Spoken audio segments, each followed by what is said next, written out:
আমরা আজকে এত সুন্দর সুন্দর কোরআনের তেলাওয়াত শুনি, যেটা আগে কখনো শুনতাম না, তাই না?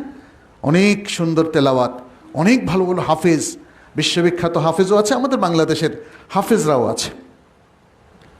কিন্তু কোরআনের সুবাসটা কি শুধু তেলাওয়াতের মধ্যেই, নাকি মানার মধ্যে, নাকি কোরআনের নির্দেশ মেনে চলার মধ্যে?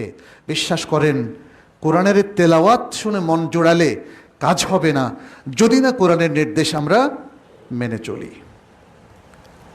আমরা হাদিসের বড় বড় বই বাসায় রাখি, হাদিসের ছাত্র অনেক আছে, কিন্তু এই হাদিসের এই নির্দেশনা যদি আমরা সমাজে ছড়িয়ে দিতে না পারি, এই আলোটা, জ্ঞানের আলোটা যদি সবার মধ্যে ছড়িয়ে দিতে না পারি, তাহলে আজকে যতই আদল আর ইনসাফের কথা বলি, এটা কোনোদিন প্রতিষ্ঠিত হবে না।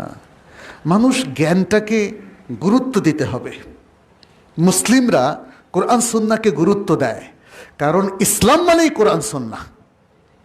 আল কোরআন আর সুন্নাহকে যদি আপনি অ্যাভয়েড করে যান, এর নির্দেশনাগুলো যদি আপনি না মানেন, তাহলে সেখানে কোনো ইসলাম নেই, এবং সেখানে ইসলামের সুফলটাও আপনি পাবেন না।